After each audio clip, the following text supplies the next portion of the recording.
Hello, welcome everyone. I know some people are still arriving, but in the meantime, I can start with a brief welcome note. I'm Irini Papadimitriou. I'm the creative director of FutureEverything. We are an arts organization, non-profit arts organization based in Manchester. And we have been curating the forum for that starts today and will be with you for the next 2 days, which has been coordinated and also commissioned by the British Council.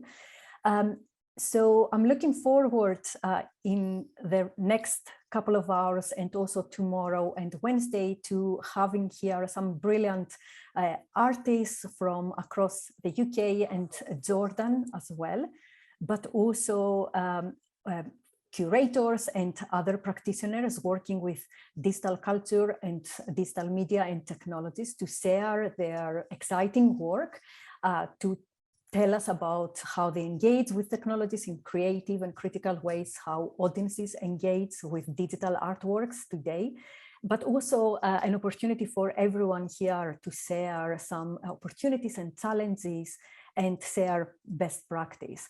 So I hope you are staying with us for the next 3 days, and also we will be sharing some local research from Jordan and some opportunities for the British Council in Jordan's arts program. Just a few housekeeping details. As you will see, we have the chat function here. You have the functionality at the bottom of your screen. So feel free to use the chat to tell us who you are, but also to introduce yourself or just share your work, etc. Also, there is a live transcript functionality for anyone who needs to use that as well. And we've got also an opportunity to hear questions from everyone during the presentation. So feel free to post your questions in the chat, if possible, with putting question at the beginning so that we know we won't lose it and we can bring it into the conversation. I just wanted to say a big thank you to British Council in Jordan for making this happen, and Ala Katam, James Tyson, and Hind Joucka also from artmejo for collaborating and putting this program together. And also my colleagues Chris, Haley, and Jason are in the background and helping with all the details. So before we move forward, I just wanted to introduce Summer Sia, the country director at the British Council, who is going to do a welcome note for all of us. Welcome, Summer. Thank you very much, Irini. So hello, everyone. Good afternoon, good evening, wherever you are joining us. On behalf of the British Council in Jordan, I am delighted to welcome you all this evening, whether you're joining us here in Jordan, from the UK, from other countries in the MENA region of the British Council, and the rest of the world. Welcome to our forum.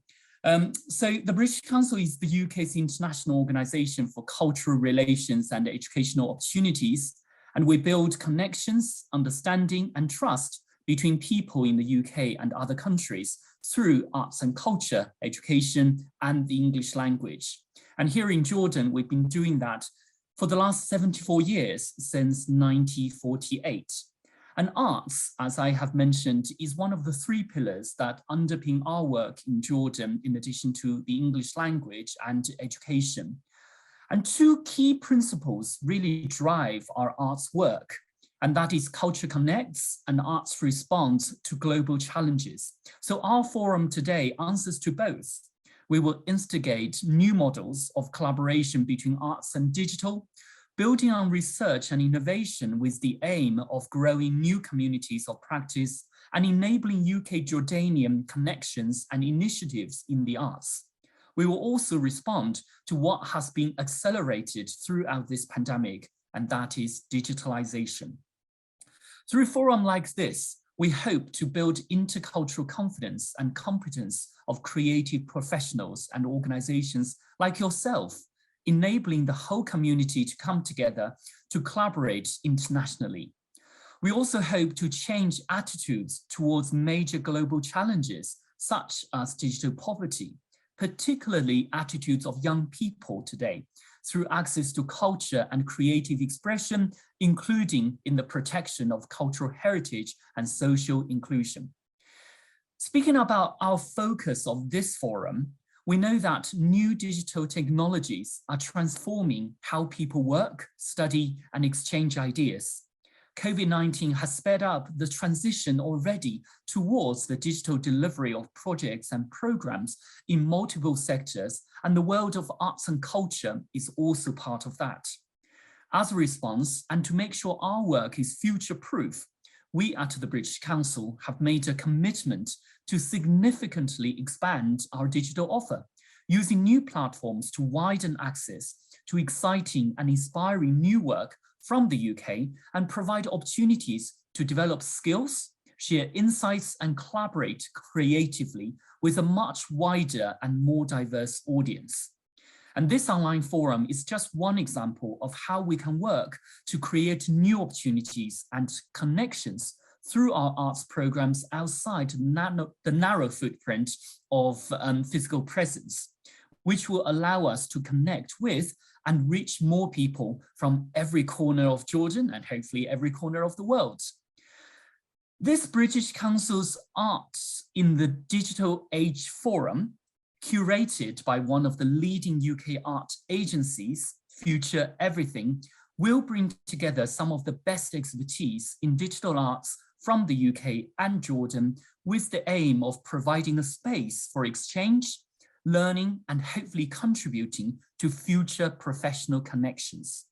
The title of this forum, Arts in the Digital Age, is actually the subject of a research recently commissioned by the British Council in Jordan to explore the definition and reality of digital arts in Jordan.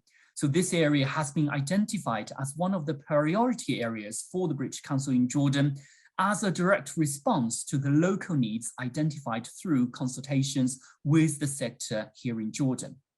Participants in the three-day forum will get access to the findings of this recently commissioned British Council research, as the founder and director of artmejo, Hind Joucka, will present a preview on how digital technology has been impacting artistic and creative practices in Jordan, its key stakeholders and domains, the opportunities in building audiences, and what the future might look like. This professional exchange online forum will be a key opportunity for discussions to take place on topics of relevance to digital arts in both contexts, and also encouraging dialogue and collaboration opportunities. We at the British Council are very excited to engage with you all in the discussions and sessions of the forum that will unfold in the next 3 days. To finish, I just want to take the opportunity to thank our partners, FutureEverything, for creating and delivering this forum, artmejo for connecting us with the Jordanian digital arts sector, the Jordanian and UK speakers joining us from different locations in the UK and here in Jordan, and of course my fantastic team, so especially led by Ala as our arts manager. And most importantly, thank you to everybody participating tonight. Thank you for tuning in to be with us and enrich our discussions and exchanges. Enjoy the forum, everyone. Thank you. Thank you so much, Summer, for your great introduction. So without further ado, I'm just going to start. I just wanted, before we start, just to say a few things about FutureEverything and who we are. So I'm just going to share my screen for a few minutes. And FutureEverything, as I said before, is an arts organization based in Manchester.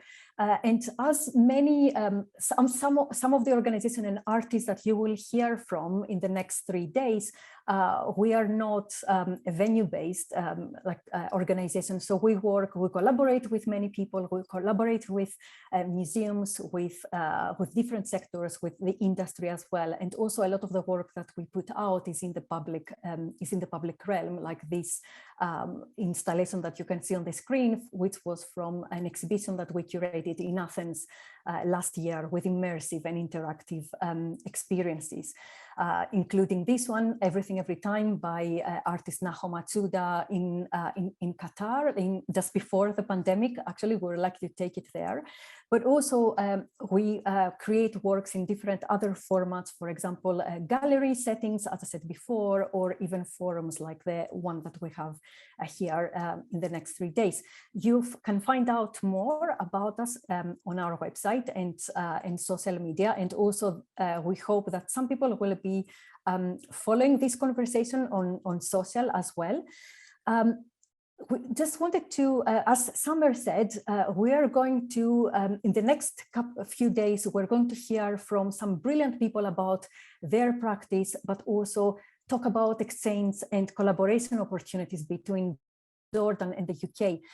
But first of all, there is the starting point of all of this is the research report that Summer mentioned.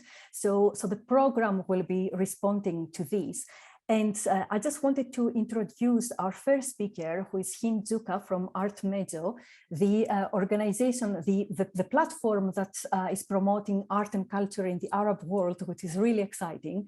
And Hind conducted the British Council in Jordan's commissioned research.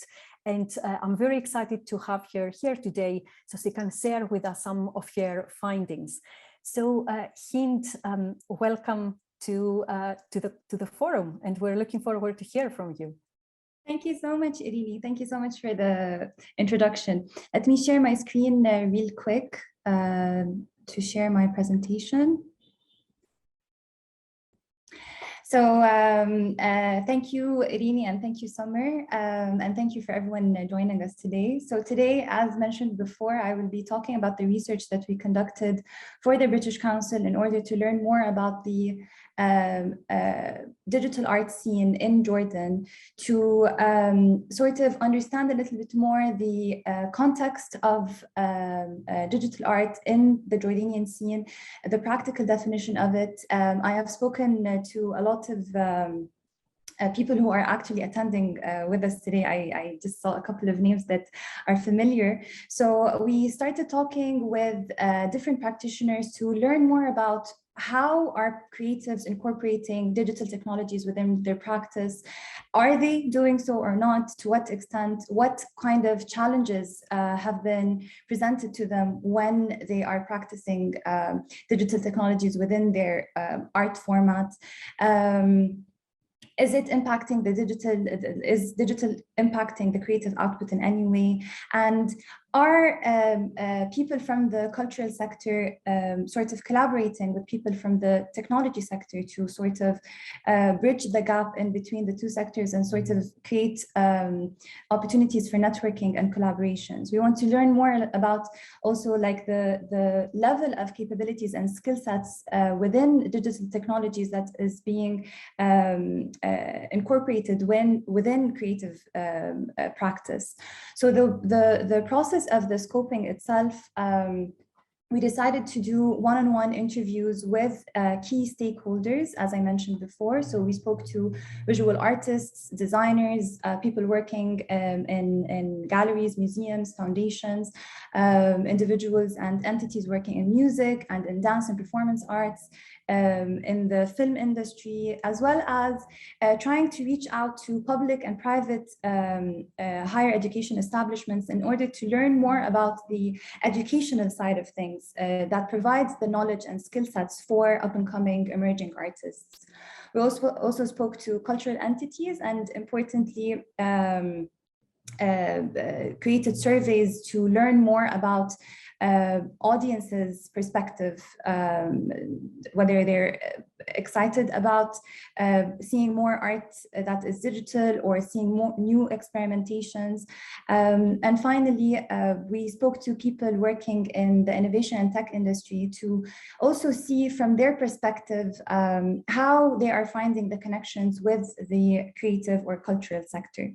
The pool is 92 respondents overall, and we will be hosting a validation meeting in 1 week to see where the research has sort of progressed into, and if there's more feedback and comments from practitioners that we would have to include. So this presentation is going to be slightly brief, but I urge anyone who is interested in providing more input or insights or even feedback about the presentation or about the scoping itself.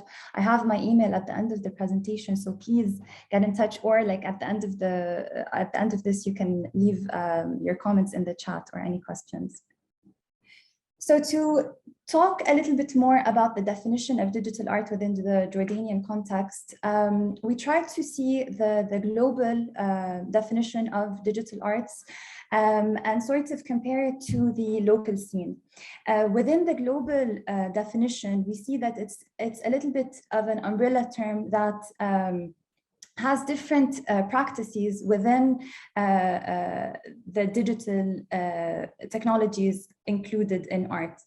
In comparison, in the Jordanian context, within the research, we found that a lot of the definitions or the answers to the question is that it's either art that is produced digitally or art that is consumed digitally in one way or another.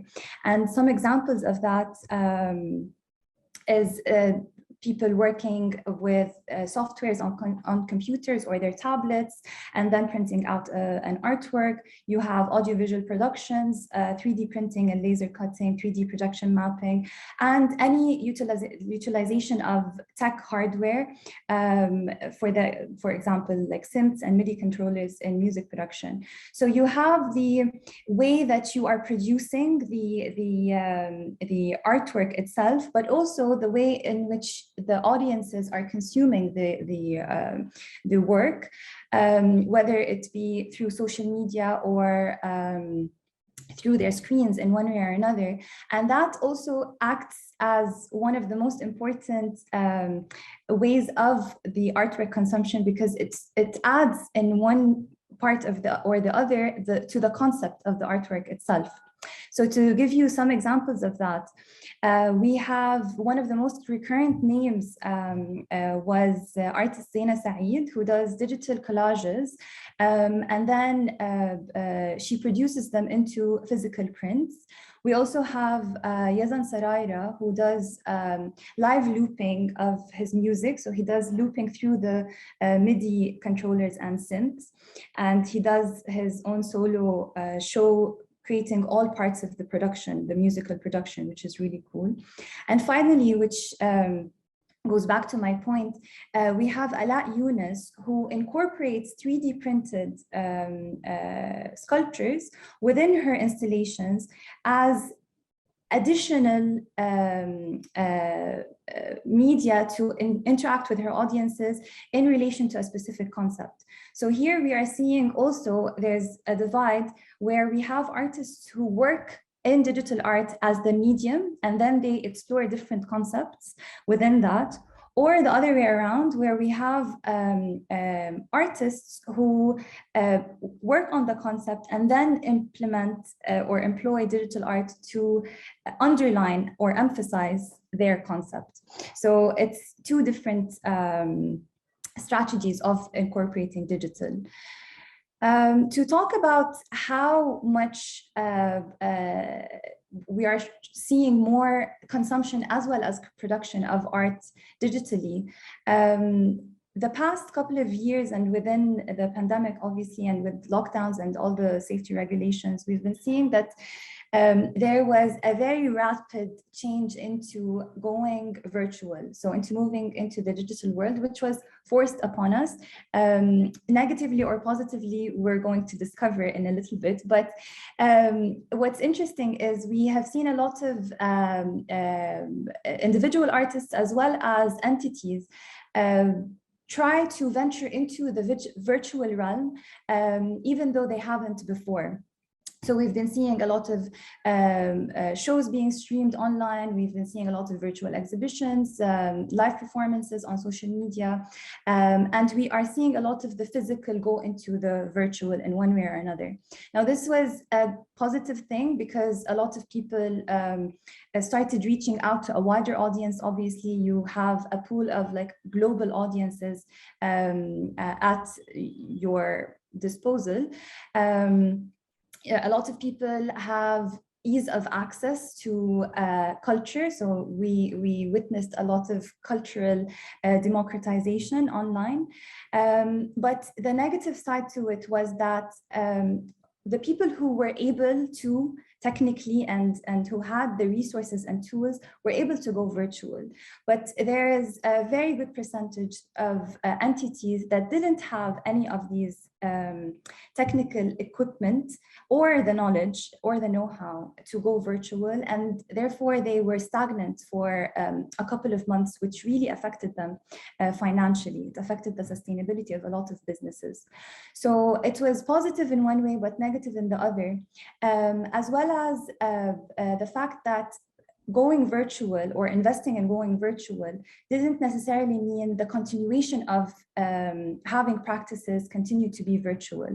And I mean by this that a lot of people who created virtual performance shows, after the lockdowns and after we went back to our normal lives, people were no longer interested in interacting with art virtually. They were a lot more interested in doing so physically, which meant that whoever actually invested in going virtual, it was sort of difficult for them to keep that investment. Basically. So a very good example of that is Live Music Joe. This was one of the most entertaining things to do while we were in lockdown. It was a series of online music performances that you watch musicians performing from their homes. Very organic, very lively. And it sort of created like a unison between people who are sort of stuck in the unknown. This is a good example of reaching people organically. They went viral within the very few first weeks of functioning, and they did it all on social media. So it was all run through the live feature on Instagram.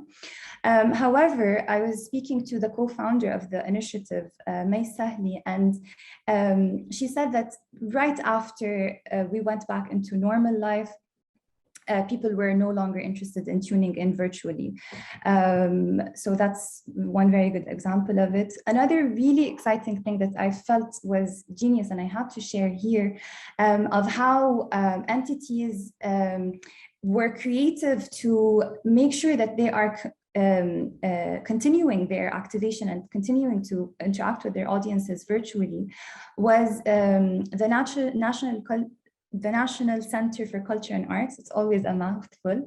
The NCCA collaborated with a telecommunications company in Jordan in order to continue their interaction with their audiences. The way they did that is, as a performance theater, obviously because a lot of performance theaters had to be closed down because of the distance regulations and how many people are allowed into a show, they created their shows online, but because they work with beneficiaries in under or less privileged communities, they had the telecommunications company send out data bundles to their beneficiaries in order to still benefit from the activation of the NCCA through their immersive theater performances. And this was really interesting because we always talk about the democratization of culture through online activities, but this was really nice because we still don't understand that the online world is still inaccessible to many communities.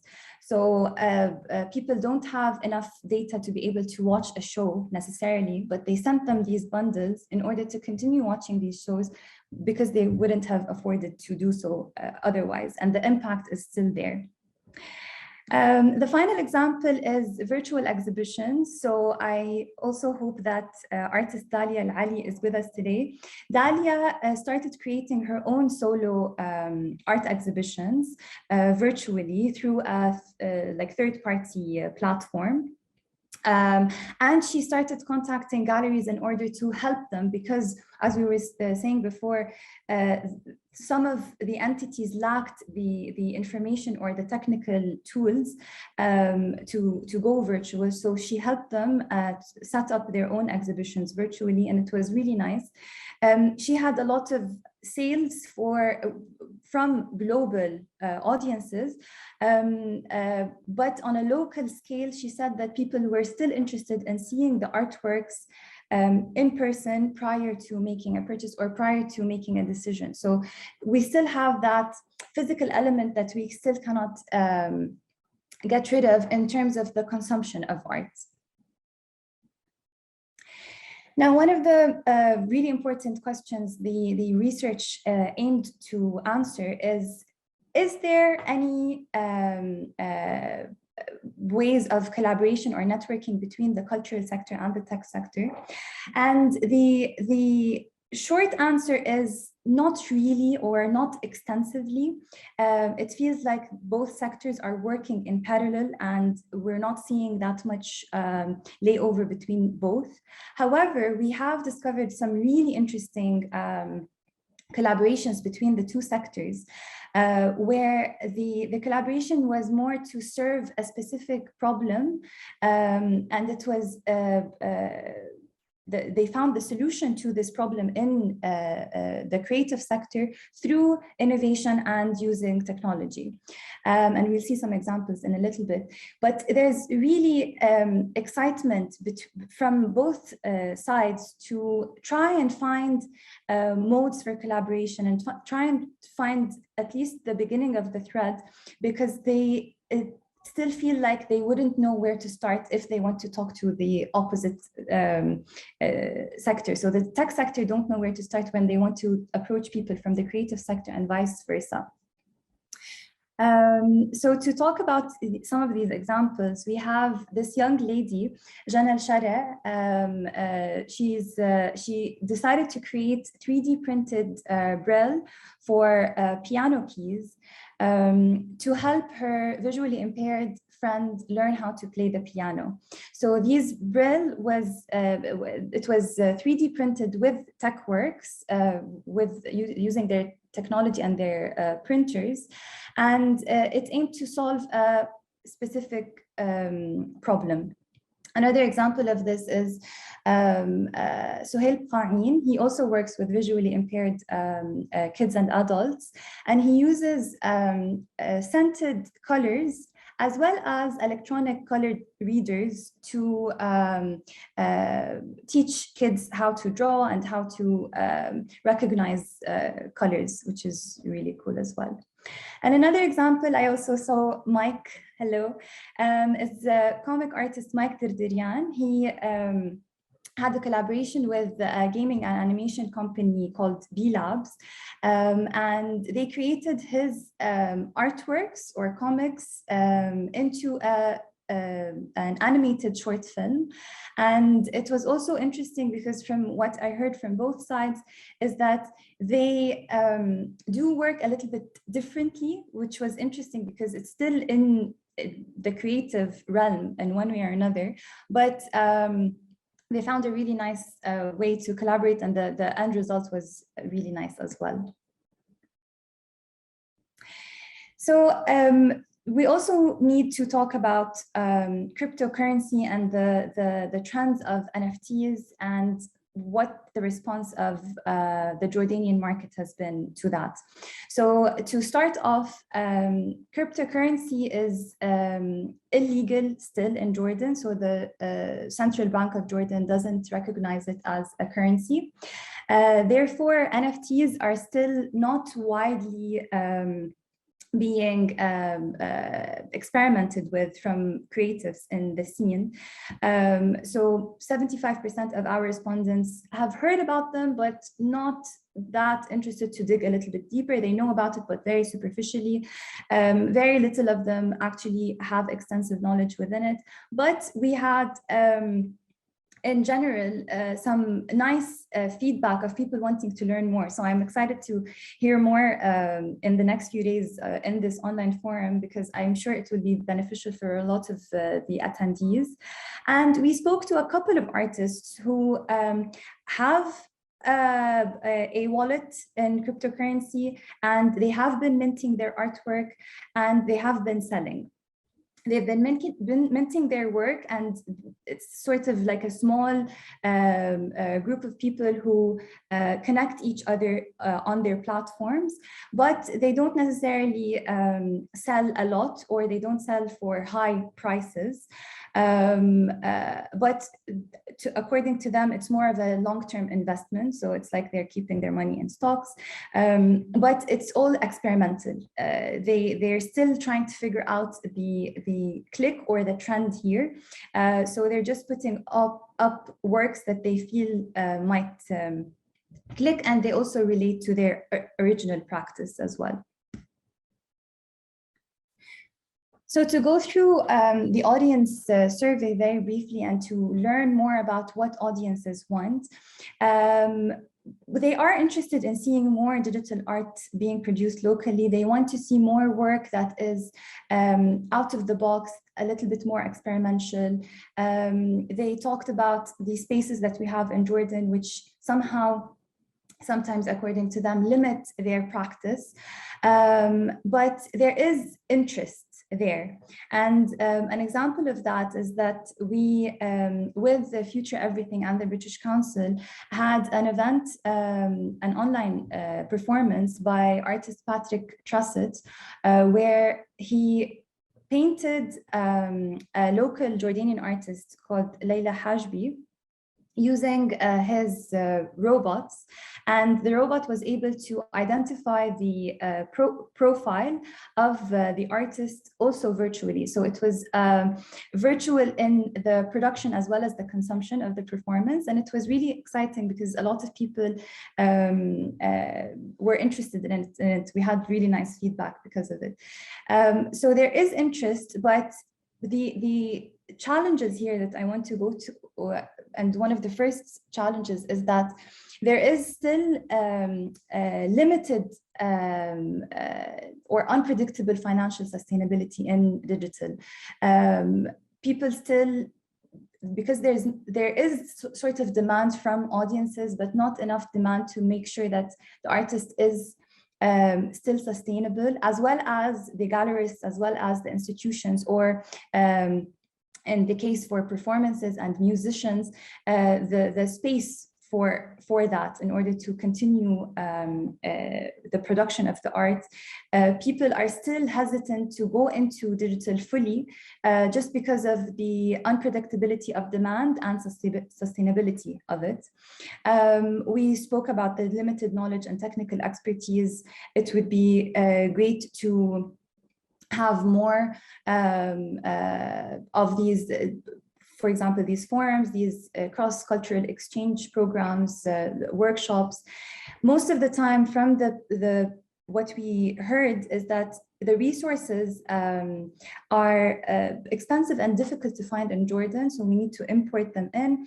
And there's also a loophole where people find someone coming in order to do that, and it's always a hassle. It's not very easily accessible. We spoke about the gap between the tech and cultural sector, and as we said also before, the audience is in general a little bit more perceptible to physical art production and consumption rather than the virtual one. So opportunities here, as we said, also capacity building, networking between the sectors, possibly art residencies to provide them with tools, possibly, or with the actual knowledge, and for cultural spaces to be able to host more of these digital productions. And I'm sorry if I took too long, Irene. I hope I was within the time limit. For anyone who has more feedback or any questions, please feel free to email me at this address. Thank you so much, Hind. No, you were perfect with time. And if anyone here has questions for Hind, please feel free to share them in the chat.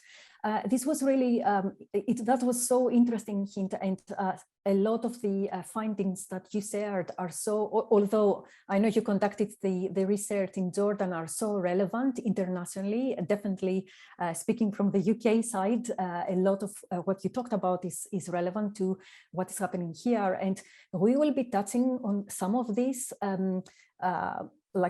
themes and topics that you mentioned. So we will be talking about how artists worked during the pandemic, also working online, but also we definitely have the NFT session tomorrow as well, which will be interesting to hear about.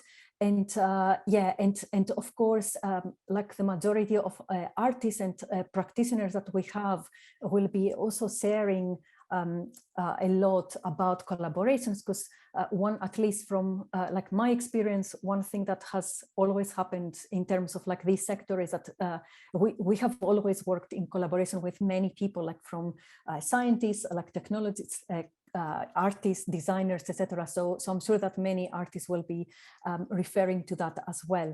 So if we have no questions for Hind, then I'm just going to move to our next presenters for today, to think about like why digital art and why it matters, and also how technology is impacting creative outputs, and also how artistic practices are having an influence in technology and science or other sectors as well.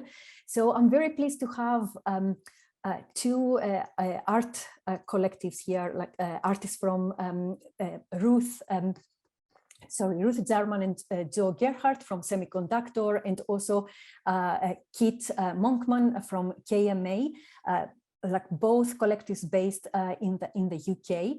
But they will be sharing work that I'm sure like people will be relating to.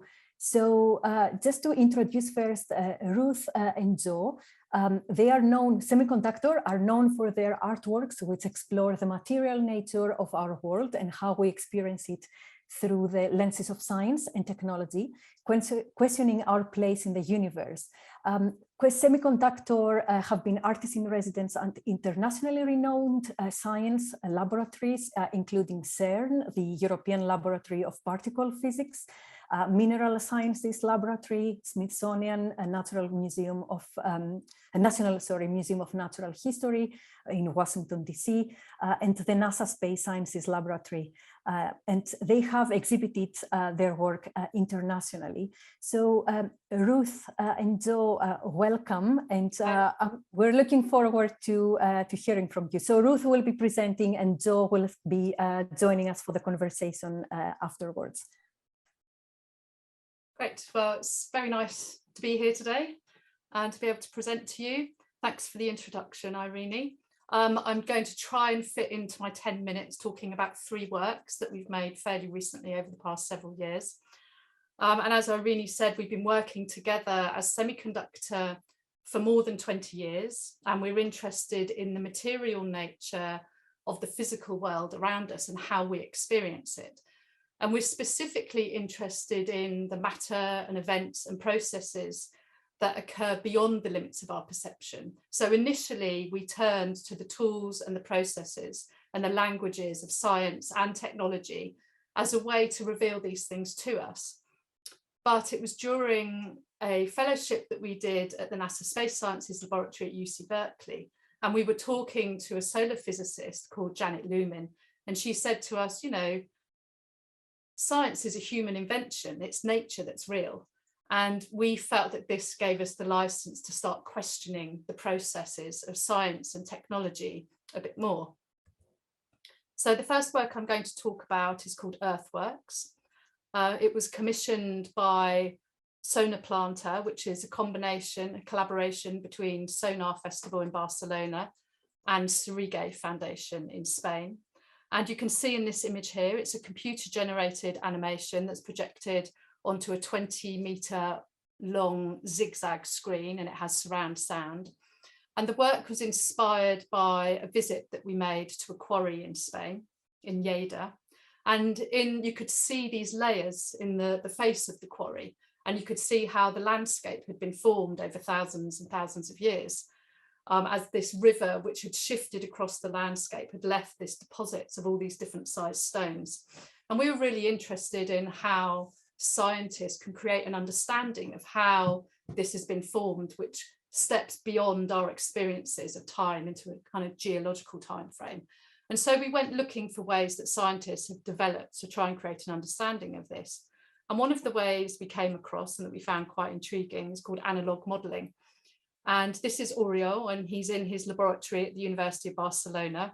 And we went and spent some time with him to learn about the processes. And so you can see in the image here, to the left of him, he has what we refer to as a fish tank. And inside he puts in these grains of sand, which are different colors, and creates these layers. So it starts off very flat. And then by applying pressure and motion to simulate tectonic forces, he can kind of create these undulating forms, which can quite accurately replicate how landscapes have formed over time and how you can see the different strata in the landscape. So we knew this was like a visual technique that we wanted to work with to explore how we can experience landscape formation within a human time frame. And so we wanted to bring time back into this. So we started looking for seismic data.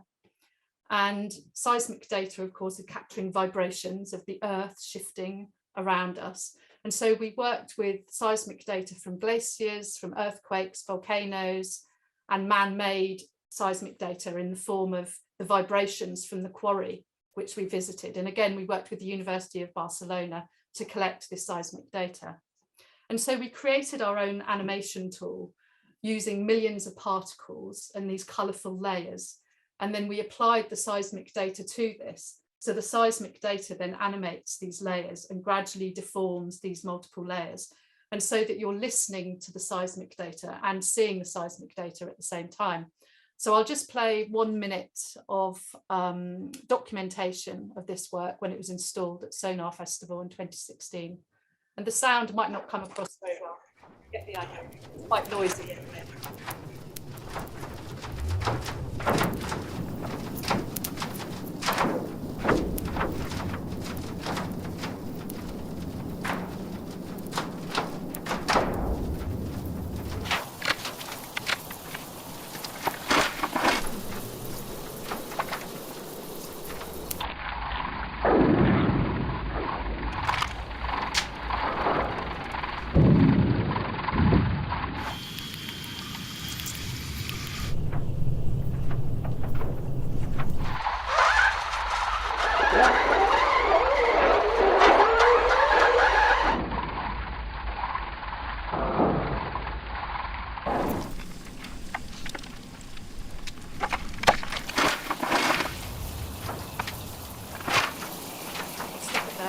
See more of these short videos that I'm showing that are on our website. I'll give you the URL at the end. So the second piece of work I'm going to talk about briefly is called Halo, and we made it for Art Basel in 2018, and it was commissioned by Audemars Piguet, who's a watch company in Switzerland, and also CERN with the who are the European Laboratory of Particle Physics based in Switzerland in Geneva. And I'll just play 1 minute documentation of this work as a way of introduction and then talk about it in more detail.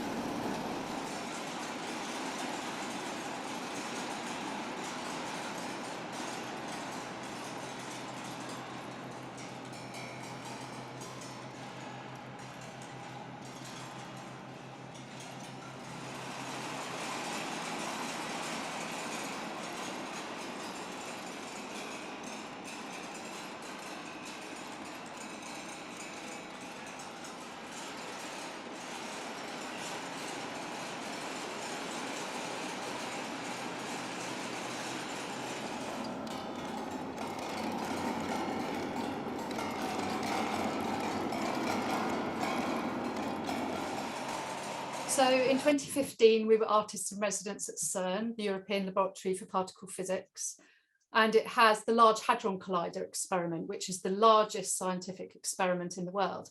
And this consists of a 26-kilometer tunnel, 100 meters underground, and they fire particles around this tunnel and collide them close to the speed of light as a way to create an understanding of the fundamental makeup of matter and also the energies associated with it. And we went to CERN interested in the matter that they were studying and the tools and the processes and the languages developed to create an understanding of it. And this image is called an event display. And it's quite a typical way that the scientists would visually represent information collected from one of the instruments on ATLAS. So the purple cross section that you see in this image here is the experiment ATLAS, and that sits at about 20 meters tall on one section of this 26-kilometer ring. And as the particles collide in the middle of the instrument, where the orange lines originate in this image, the subsequent particles created from this collision then move through the instrument and leave information about how they were moving through the instrument, through these different layers of the instrumentation. And as artists, we're interested in working with the data before this stage. We're interested in it before it has been cleaned up and processed for scientific readings. So we wanted to work with what we call the raw data. So this is the data just as it has left the experiment and been initially documented. And to do this, we had to convince CERN it was a good idea, and also work with a scientist who knew and understood the data inside out and how we could access that data and how we could program that data to bring it out of its unique CERN format into a format that we could work with. So the actual data exists as space points. So these are a series of XYZ coordinates which locate a point in space. And we worked with millions of these. So this is one of the first animations that we produced working with this data. And it's a result from one of these collisions. So you can imagine that these collisions happen close to the speed of light. So we've slowed this down immeasurably so that we can experience this data within a human time frame. And so we're interested in, without a scientific framework seen in this way, it becomes a physical form in its own right, something which bears these technological signatures. So we worked with 60 of these sequences in Halo, and as these animations play out on this 360-degree screen, you can go inside the structure. These points trigger a synchronized and localized hammer to play one of these vertical piano wires. So you end up with all these points in the space gradually building up all this resonance in the sculpture until it's just left humming, and you can really feel the physicality of the vibrations. And hidden inside the boxes, I'll say, which run around the base of the sculpture, is quite a lot of complicated electronics to make it all work.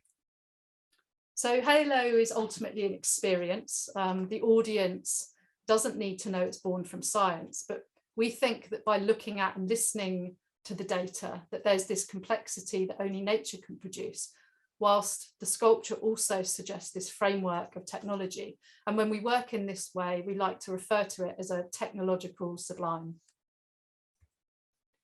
And the third piece of work I will talk very briefly about is we finished very recently, and it's called Spectral Constellations. And it's an artwork made up of these 3 generative animations, which are driven by the data of young stars. And they're made to be shown on these irregularly shaped LED mosaics. To develop this artwork, we were artists in residence with scientists at the University of Dundee in Scotland, and they're exploring planet formation environments by observing young stars and then surrounding disks of gas and dust. So it's the very early stage of stars forming. And to do this, they use the scientific method of spectroscopy, which is the study of light, the absorption and emission of light by matter.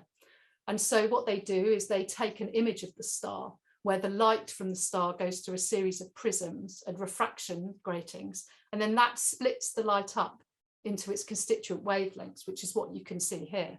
So that when they take a spectrum of the star, they can see exactly which elements there are present in the star.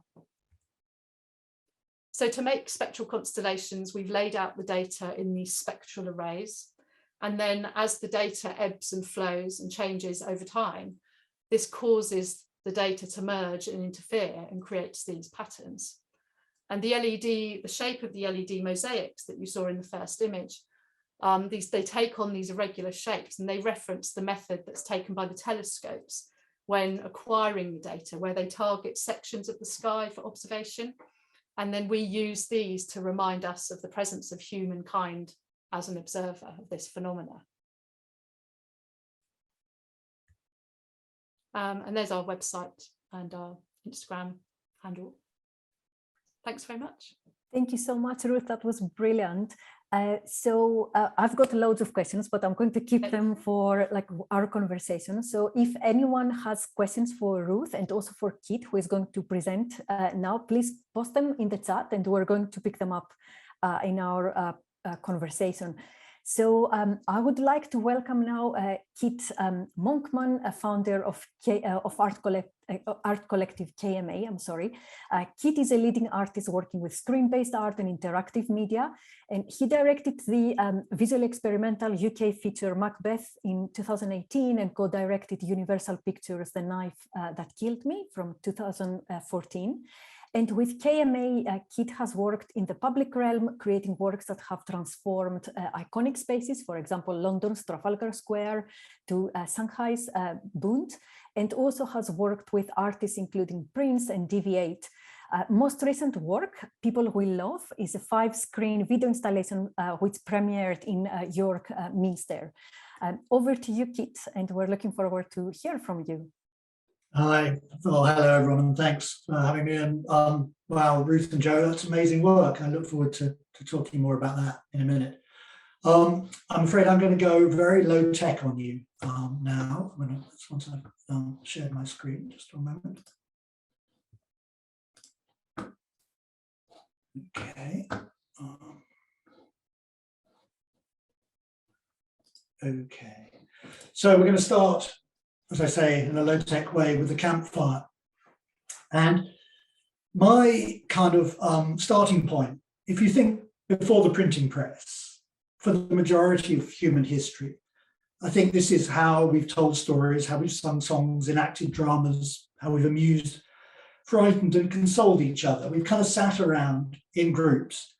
And I suspect that obviously every time people congregate, this is a different experience, but there are some qualities that these gatherings probably often have in common. And I would suggest that they might include things like an absence of an embedded hierarchy. So in other words, I think a lot of times in early history, there probably wasn't an artist present. There were a group of people and somebody would start telling a story or singing a song and other people would join in, and the kind of conversation would move forward. I think it was also probably quite a loose contract of participation. It's not like sitting in a theatre and having a contract with the stage. You kind of stayed or left as a matter of choice. And I also suspect that most of these kind of fireplace gatherings were interactive and digressive, and by that I mean people interrupted. Nothing was constant. Everything was in flux, and stories changed as questions were asked. There was no sort of linearity, which is kind of really how we've got used to consuming our culture for the last 200 or 300 years. And as somebody who grew up with personal computers, I'm of that sort of age, I always felt that technology was actually potentially a way of unlocking some of this kind of ancestral, conversational, digressive approach to congregating, to participation. And between, I suppose, 2005 and 2017, I made a series of works with a colleague, Tom Wexler, which were kind of using some relatively complex technologies to try to go all the way back to that sort of spirit. And so what they did essentially was that they were almost always in urban spaces. The participation was absolutely free. It was open to anybody who walked through. You just had it was based on thermal imaging. So all you needed was to have some some body heat in order to participate. And the thermal image camera would pick you up and then would link you into part of this collective, and would take you through a series of provocations, we kind of called them, that would sort of algorithmically develop and conjoin this group of people and try to create a kind of collective spirit. And they kind of did. And the interesting thing, as I say, was that there was nobody there corralling the space. Nobody was telling anybody what to do. The only constant was a piece of music, which was, so these pieces were typically on a kind of 30-minute loop. And we had a piece of music that would run, and we'd sort of programmed a series of provocations which kind of sat at different stages of the music. But beyond that, it was completely freeform. And so you would get some instances where, you know, maybe it wasn't terribly exciting and people just sort of came along and engaged, but nothing very special happened. But then there were times when the performances would become really extraordinary and sublime. And I think what was really interesting for me about that was that I keep talking about audiences, but actually there is no, the audience and the participants are one and the same. And the audience is the subject of the work. And I think that a lot of people came away from works like Congregation and felt that they'd been through a really meaningful collective experience with another group of essentially urban strangers. And yet it kind of seemed to me to raise some interesting questions about the collective and about where meaning is located within these sorts of works. And so the questions that kind of I kept returning to were things like, where does the aesthetic reside in a work like this? If it's made in a transactional way, in moments of beauty between strangers in a public space, and who owns it? And, you know, where does that leave the artist? Where's the artist in all this? If you can really locate the value in the individuals who are participating. So I kind of wanted to develop these ideas. I kind of felt that there was something interesting in sort of trying to, as I say, going back to the campfire, but to break the linearity of a kind of conventional media using new technologies. But I wanted to try and explore how possible that was to do, how possible that was to do using kind of more conventional media, really, but bringing an approach that I believe I could only have brought had I gone through this relationship with interactive media like Congregation. And so the next thing I made was this piece, which we just talked about, called People We Love. It's incredibly simple when it's compared to Congregation. So you can probably see in some of these images, there are just 5 video screens. They're kind of 4K, high-res, high-definition screens. And what we did was we asked just members of the public, again, nobody, just volunteers, to sit for their portrait. And the idea, we asked them to bring a picture of someone they love to look at while they're sitting for the portrait. And the idea was that nobody, even us, no part of the process would ever know who that person was. So if you're a viewer of this piece, you go and you stand in front of one of these portraits and you meet a life-size face, eye to eye.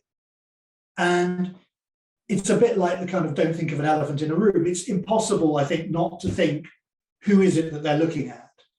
And of course, some people might be looking at somebody they've only just met and they're deeply in love with. Other people are clearly looking at people who have died. But the point is, it's the not knowing. It's the act of imagination that is enacted in this transaction, which intrigued me.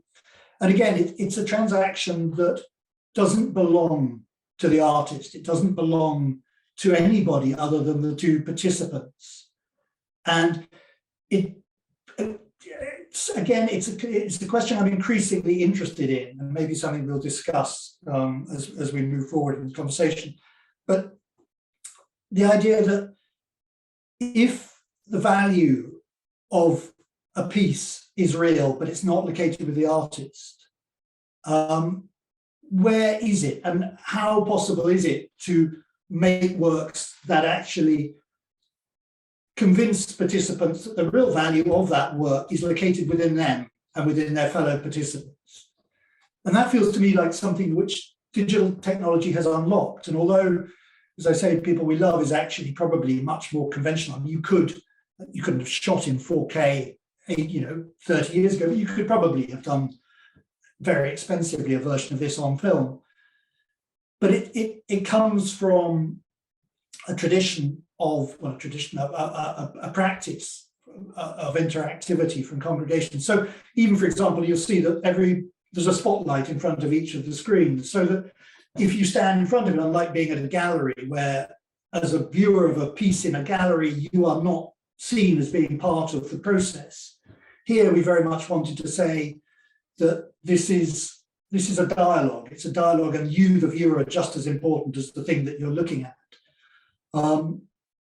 And also, the reason why we have 5 screens or multiple screens is exactly the same thing. It's about persuading the audience or the viewer that they have choice, that this isn't, if you put one image of one person up in front of people, then they immediately think that something significant about that they're being told to look at. Whereas if you have a revolving set of 5 images, there's immediately built into that a sense that this has choice built into it. This is, I am going to choose where to look, and in choosing where to look, I'm choosing again where to place value. So I think the things that I would like to do, coming back to the campfire to finish, is as we talk, maybe discuss this and Joe and Ruth's work in the conversation that follows. But I'm very interested in where digital technology can relocate value and break this kind of linear relationship between the artist, the thing, and the audience, and take us back much more to a kind of, as I say, an ancestral point of view, which is where we are discursive and we place value in the moment and the people who are sharing that moment. And that's where I'm going to leave it, I think, with that open question of value. Thank you so much, Kit. Yeah, I'm so glad that you brought up the value question, because I had that in my list for our conversation. So which is it's very relevant here. So can if you can stop sharing your screen, and then I think Joy is going to join us for the truth for the conversation, which is great. So yeah, so thank you all for sharing your brilliant work, and I've been lucky to have experienced work by all of you, which is amazing, and which is great, and I would highly recommend to everyone who has an opportunity to check out Semiconductor and also KMA and Kit's work. So I just wanted to start with maybe one question. Also just to a reminder to everyone who is with us, please feel free to post comments or questions, and we'll bring them into the conversation. So one thing that I think you both touched on was this idea of connection, but also physicality and materiality as well, and or how these experiences and how through the work that you create, you enable people to connect with the physical world, whether that is other people, or whether that is where we are, the planet, or other entities and species, etc. But also in terms of sites and locations. And sometimes it's something that I will always think about, is that coming as a curator into this digital culture, one thing that is often kind of said is that what we perceive, many people perceive as digital, and sadly this is happening also with NFTs again, I guess, is that we're talking about screen-based experiences, or and we kind of forget about the materiality and the connection with the physical world. And of course, it is very much true, whether we talk about like any type of like, work, and it's very relevant to NFTs as well. And I'm not going to talk about NFTs again, is of course, the connection with, the material as well, which we can't ignore. So I would love to kind of hear more about, how this, the importance of like having these connections. And I think, Ruth and Joe, you're doing that through your work, of course, with like, it's very relevant, but also Kit, you were talking about these connections as well, and also going back as well in terms of like, these interactions. So it'd be great to hear, a bit more about like, how people respond to that, but also how you feel, like why this is so important. Yeah, well, maybe we can start. I mean, the way that we experience and interact with ideas and philosophies of science is always central to the playfulness in our work. And so we use technology in a way where it becomes the medium through which we interpret and understand the world. So we balance it from a point of view where we want it to be present and you're aware of it, but also to not entirely be about that technology, so that it's something that is simply the mechanism to allow you to read further than the artwork itself, which sort of sounds obvious in a way, but I think a lot of digital art or media art, you are always only stuck at the point of asking, what is this technology do? How does it work? What does interacting with this, what happens if I interact with it? And so we in a way we turn the attention on the technology to allow us to see through it.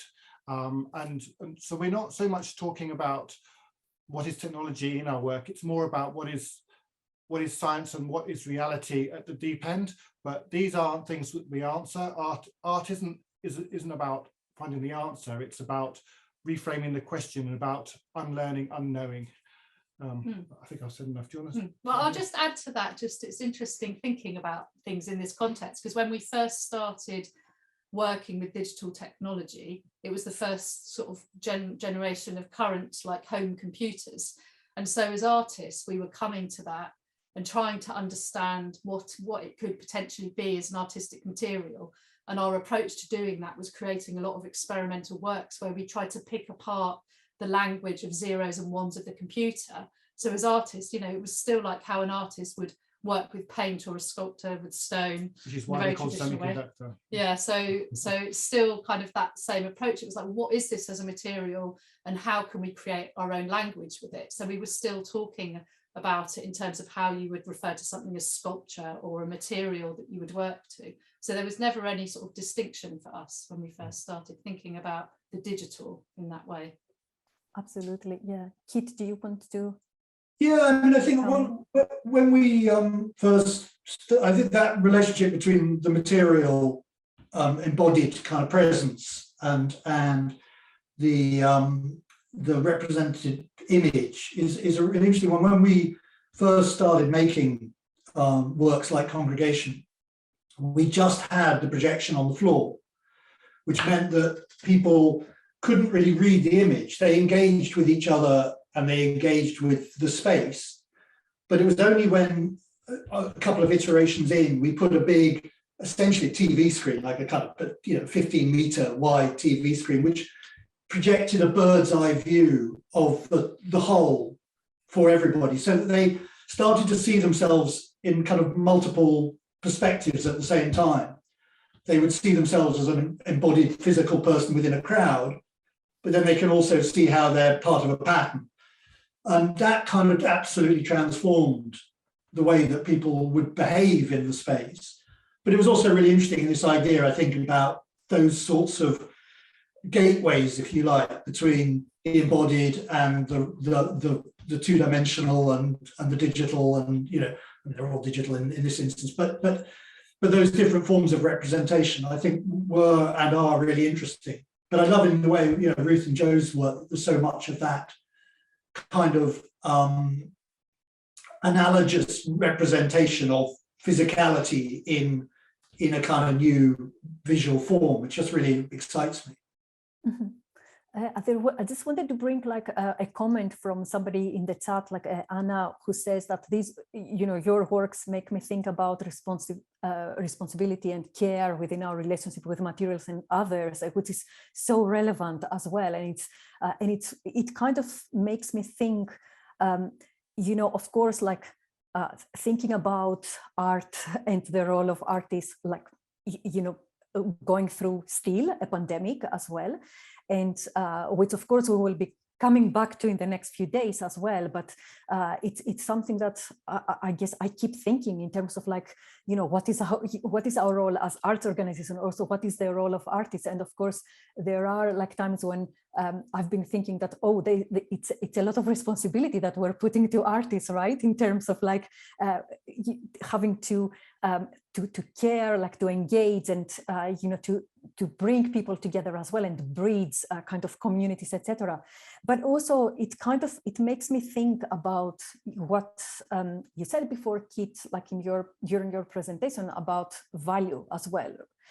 So I would love to kind of think about, just going back there in terms of like, because we've got time to talk about that now. So it'd be great to kind of think about that as well in terms of like, how do you find your role? How do you think like about your role and the work that you do? But also thinking about what you said in terms of value. Are we valuing more like experiences like this now? What has changed, or has anything changed?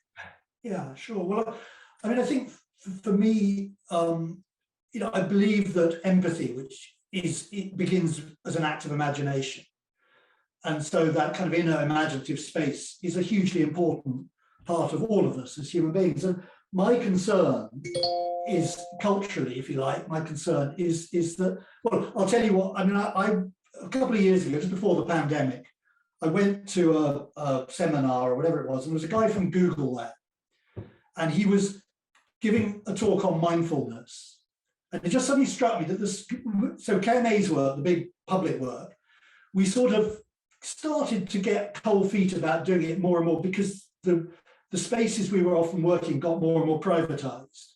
And the whole point about the work was public access. It was, we didn't want to work in private public space.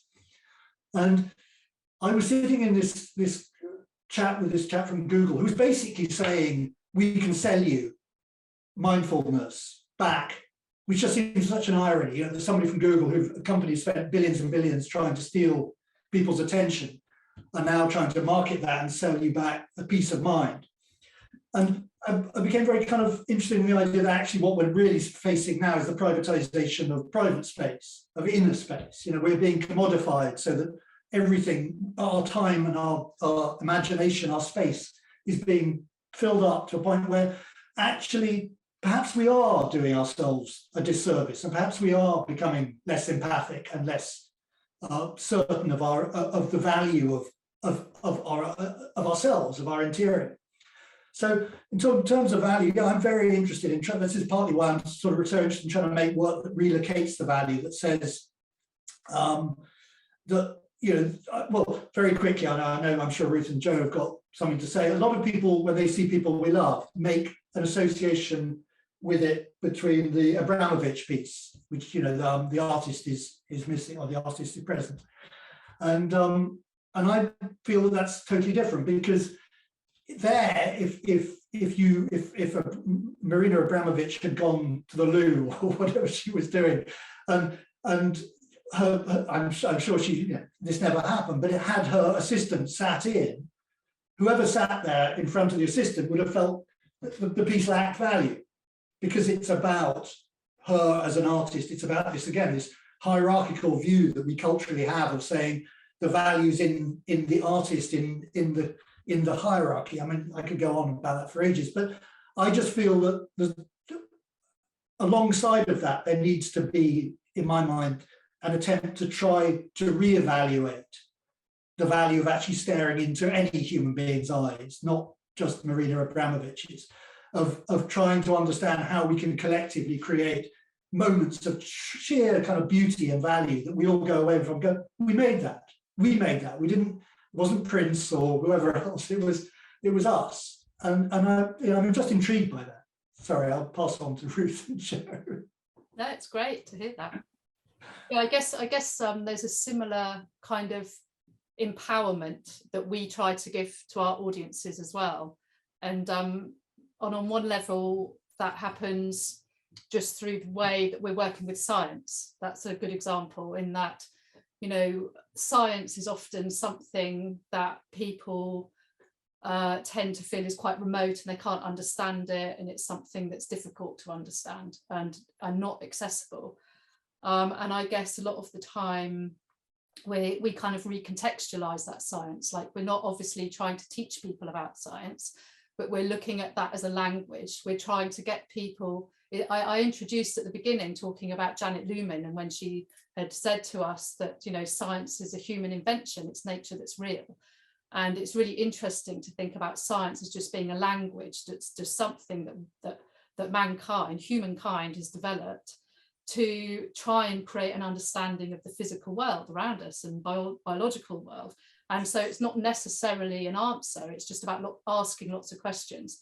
And so we often like to try and recontextualize that, using it in a way where you're experiencing it quite clearly through the technology or through the language of science. So that almost becomes the phenomena, and that then people start to feel that maybe they're understanding science, or they have maybe a different angle into trying to understand the science, or they get some amazing experience from that. But I think there's a very similar kind of empowerment of the audience. I think we're sort of both doing in our work in that way, because very much so with works like Halo and Earthworks, they're pieces which aren't complete unless the audiences are there. They're kind of these stages, and it's all about human scale, whether that's, you know, the scale of somebody stood in front of a vast like quarry face, or thinking about the kind of timeframes that they're working with at Halo and kind of standing in amongst, you know, at CERN, CERN, and thinking about the timeframe, you know. So we're kind of playing around with getting people to kind of feel quite insignificant in many ways, kind of, so they're quite humbling experiences, and kind of go, look how unimportant we all are in this bigger picture. And then that forces you to kind of, you know, reconsider your place in the world and ask some big questions about humankind and what's going on, what we're doing to the world. This is definitely how I felt by experiencing Halo. It was such an amazing, you know, it was such an amazing experience to be there. And also it did make you feel like so small in comparison to everything else that is, you know, that is around you. So I'm really glad that you mentioned that, because I forgot to say it at the beginning. So yeah, Joe, I don't know if you want to add anything to this. I would just say the same thing. I think we have, you know, us as two types of artists, we have quite a lot in common in terms of removing the artist from the artwork. But I keep thinking of these things, and of course there's other artworks in the digital field that are exactly the opposite, so I'm not sure. It's just quite interesting how we have these similar things in common. Yeah, I was wondering also, just maybe it is slightly related to what you've been talking about, but because you all have been working for a long time, and in this, you know, in different ways, and you've in these collaborations, and you know, with bringing all of these elements together. And I'm just wondering, like, also thinking about younger artists and artists who are starting now, how, like, do you feel like that? How things have things changed, or like in terms of, like, you know, how you get out there and you start working, and like, is it because sometimes this is something that I've been thinking about with like many colleagues, and also artists I've been working with, and of course with like lecturing to students and kind of mentoring young artists. And it's just, I think it will be, in the context of our like forum, it'd be great to hear your views, maybe just sharing some like some ideas or some tips in terms of like, how do you start, or like, where do you go? What we should probably mention is that, you know, I think all great artists start off with very simple tools and processes and ideas, and it takes a long time to evolve into a level of complexity. I think if you jump in the deep end with, really complicated software, for example, or you do too much at once, you'll find yourself being distracted. That you need to form your initial ideas with very simple processes, we started off with analog media, and we would pull stuff out of rubbish bins to make our artwork with, and it was a long time of teaching ourselves how to undo the way that you're supposed to use digital tools, like Photoshop. We would find ways to make it not work, to make our artwork with. So nowadays there's many more layers of complexity in how you're supposed to do digital art or art in general. Everything is pre-made for you to do what you want, and really you want to undo all that to find your own language and your own path. And it's harder to see that now, simply because it's hard to escape from already knowing loads of stuff.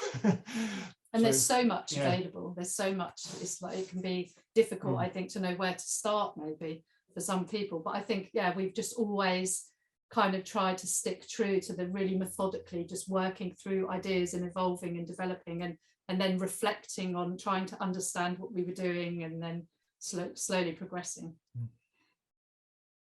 I think, from my perspective, there's some hugely exciting stuff, obviously, about working as a young artist now. And I think for me, the most exciting thing would be that whereas I've often worked across disciplines, and whereas 20 years ago or so, those disciplines were really quite distinct. I think the gaps between them are becoming more and more blurred in a really exciting way. And so cross kind of pollination of ideas and thoughts, absolutely great. That would be my positive. My negative, if you want a negative, would be, and this may be just, I'm a product of my age, but we were very bad for a very long time. And being bad 20 years ago, it was a lot easier to get away with, because you could be bad in private, essentially. I think now, it's very hard to do anything experimental without some level of judgment. And you've got to be quite a strong character then, I think, to live through that and see the value in the experiments that you're making in order to rescue the good bits. And that would worry me, with my character, because I think I wouldn't be robust enough. But I'm sure there are other people who have no problem with that. But it's definitely a very different landscape. Hugely exciting, though. Yeah, thank you. No, that's makes sense. Thank you for your points. Actually, what's because one thing that I was you reminded me was also something that maybe we kind of started thinking a bit more during the pandemic, and it's about the importance of time to think and time to take things slow and also do nothing, right? And just to kind of reflect on things as well. And something that I feel sometimes in the art world, we don't, and especially artists, we don't have artists don't have the luxury to do. And what I was thinking about is where you come from and the work that you produce, which is mind-blowing, and it's amazing. And of course, it is important that one can tell that a lot of the work that you do comes from long-term discussions with people, and also long-term research that you've put, and also other people that you collaborate with put. And so I was wondering, if there's anything that you would like to share in terms of these kind of ideas, in terms of how important it is for, and also I thought that it'd be good to bring that up, because in this forum we are also talking about how we can do things, how we can support artists, how we can do things differently for artists. And I feel that sometimes I can't remember which organization it was, but during the pandemic, I think there was an organization that just paid artists to do nothing. They didn't have to deliver. They just had, it was for them like a chance to develop ideas and work. And it was not necessary to present it. So I think there was, it's really important to kind of maybe think or like maybe rethink this obsession that we have with kind of, you know, creating these end products and like, and also just going back to how important it is for artists to have space and time to research, to think, especially if we are putting so much pressure to them, and like they, you know, art has this important role in terms of like in the context of society. So I would love to hear your thoughts in that. Yeah, we often find that we create that space when we first start off a new project by trying to stay naive and know just enough to get started. So, for example, if we go and meet some scientists, we obviously can't know nothing about what they're researching, because you've got to ask them interesting questions. But then if you know too much, you can find that you start obsessing over details, and you don't see the exciting stuff because you're already thinking about how to understand the complex stuff. So it's for us, it's a balance about what we know and we don't know.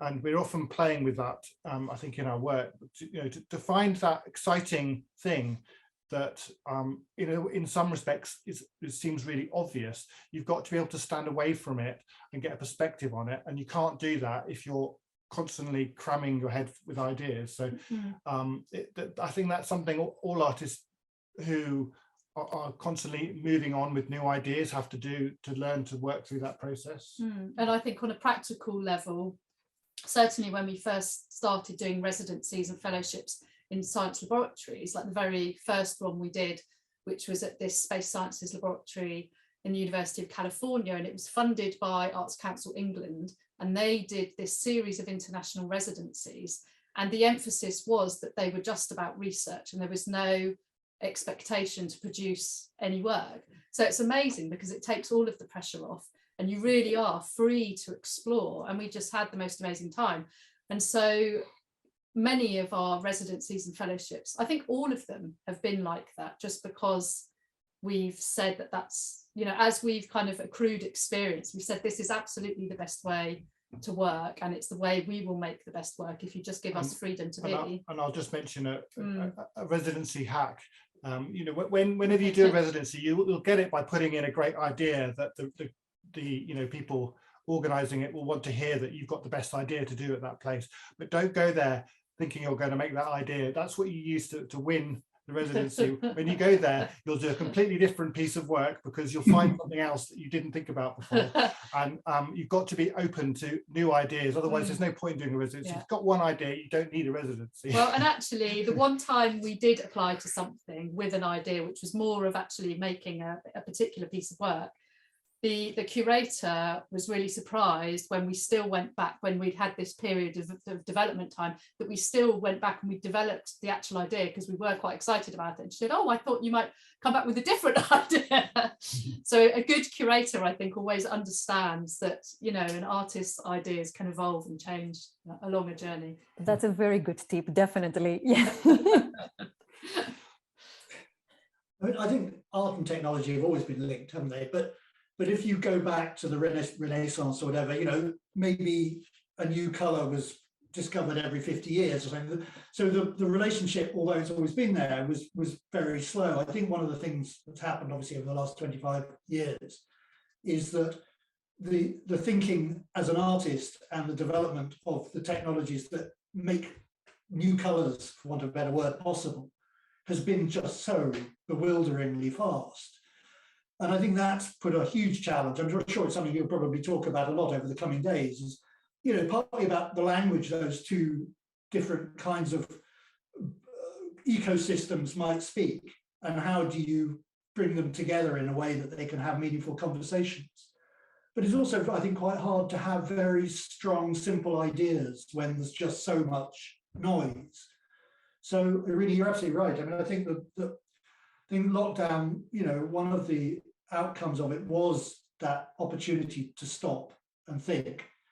And I think that, hopefully we'll have some really interesting outcomes for lots of work in the coming months and years, because I think that's what we need. We need to think, long and hard about what we're trying to make, all the while, recognizing that every day there's a new glittering opportunity that enables you to make something you couldn't have made yesterday. Yeah, definitely. And also we won't forget, we will continue to think about that. Thank you all so much, Ruth, Joe, and Kit. Thank you so much for your brilliant presentations and contribution. I loved this conversation. We could have stayed here forever to continue. So thank you so much.